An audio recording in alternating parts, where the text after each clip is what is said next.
Hi, my name is Laddie, and I'm a freshman visual arts major at Clemson University, and I went to the New Student Dialogue Second Happiest Campus Mental Health at Clemson. And coming into this dialogue, I thought it would be more about why our campus was second happiest in the nation, or why how to improve our mental health at Clemson.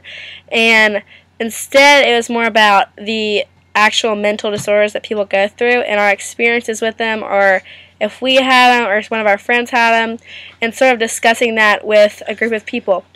And I thought that was still interesting nonetheless, and I enjoyed learning about it, and it was an interesting topic. But in this dialogue, we got into groups. We had a large group of people in our, I think we had about 40 people, so we had many groups, and there was about 10 people in each group, and we each had a different mental disorder, and we had to draw a picture to discuss the mental disorder, and then each group would go around and discuss why we drew that to represent the mental disorder, and then we would get in a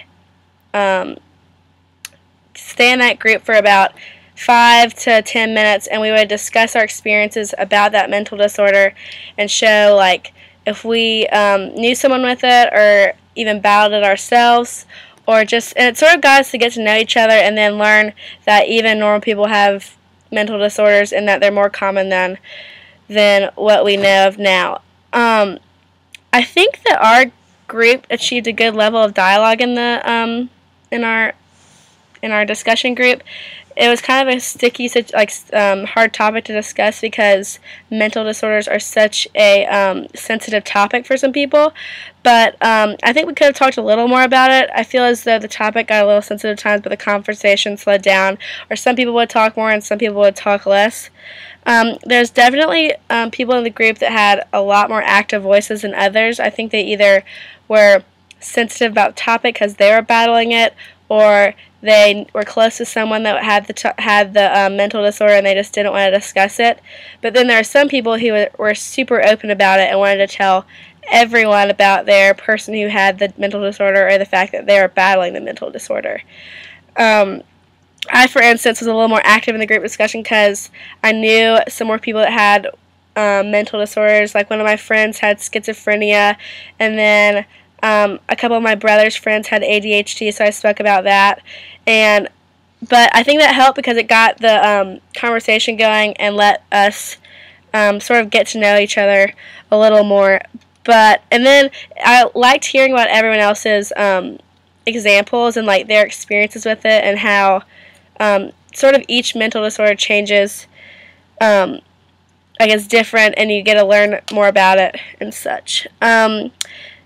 The reserved voices, they would kind of they wouldn't, the people that didn't talk, you could tell that something was bothering them, or they just didn't care about it at all. But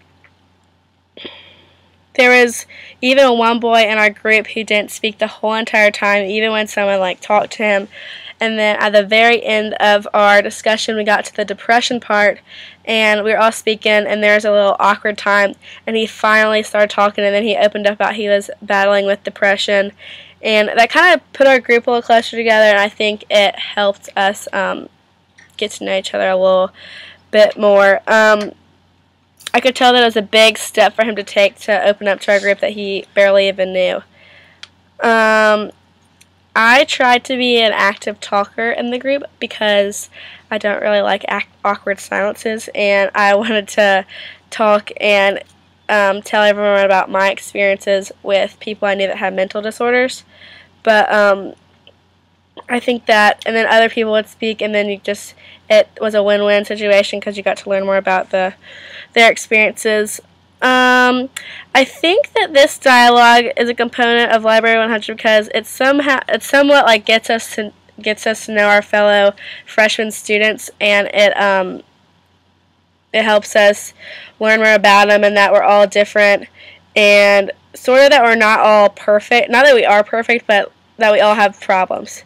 And honestly, I don't really think that this is a helpful tool at Clemson because it doesn't have that much to do with Clemson. I think that the things like the library tutorials or the convocation, that sort of helps us get to know Clemson a little better. But this wasn't a bad thing to do, just I didn't really get to know Clemson better with it. But I think that learning about mental disabilities was very important. It was a good topic to learn about. But and I enjoyed learning about it, but it just didn't really, I don't know what it had to do with Clemson. But I enjoyed the new student dialogue and getting to know my fellow classmates. Thank you.